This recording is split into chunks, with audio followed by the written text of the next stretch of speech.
তুমি এমন একটা ব্যক্তি যে কয় আইলো তার পিছেই যাও, গেলে পরে তোমার ক্ষতি হয়, লাভ হয় না। কথাটা ঠিক না ঠিক? ঠিক। ডাক করলা না, না। যখন তোমার কাছে টাকা পয়সা থাকে তখন তোমার আপন বন্ধু বান্ধব, কাছের মা বাবা মা থাকে। যখন তোমার কাছে টাকা পয়সা থাকে না, তোমার আত্মীয় স্বজন কোনো বন্ধু বান্ধব তোমার কাছে থাকে না। কথাটা ঠিক না ঠিক? ঠিক। রাগ করলা? না, না। এই কথাগুলো আগে পিছনে কোনদিন বলছিলা? না। তুমি মানুষের পিছনে যায় হাজার হাজার টাকা পয়সা নষ্ট করো, তোমার পিছনে এসে কেউ 10টা টাকা ক্ষতি করে না। কথাটা ঠিক না ঠিক? ঠিক। আরেকবার কও বিসমিল্লাহ, বিসমিল্লাহ। আরেকবার কও সুবহানাল্লাহ। সুবহানাল্লাহ। বিশ্বাসে বস্তু মিলে তর্কে বহুদূর। তোমার যে কথাগুলো বলছি সত্য বলছি না মিথ্যা বলছি? সত্য। তুমি এমন একটা ব্যক্তি, মানুষের দুঃখ কষ্ট দেখতে পারো না, তার পাশে যাই দাঁড়াও, তারা এসে তোমার পিছন থেকে ক্ষতি করার জন্য ঘুরে।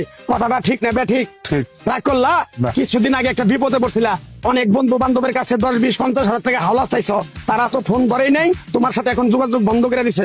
কথাটা ঠিক না ঠিক? ঠিক, ঠিক। রাগ করলা? না, না। এই তাবিজ গাছ গাছরা দিয়া কারো কাছে টাকা পয়সা নিয়ে খাই না, তোর কাছ থেকে সামান্য কিছু টাকা নিয়ে আমি একসঙ্গে হোটেলে খামু, দিতে পারবি? পারবো। পারবি? পারবো। হাইট লাগবো না, তোর মনটা খুবই বড়। কেউ 50 টাকা চাইলে তোর 5,000 টাকা দিয়ে দেস। কথাটা কি করছি বুঝতে পারছ? জি। আরেকবার কবি বিসমিল্লাহ। বিসমিল্লাহ। বিসমিল্লাহ বলার সাথে সাথে তুই আমারে 500 টাকা দিবি, তোর এক টুকরা গাছ দিয়ে যাবো।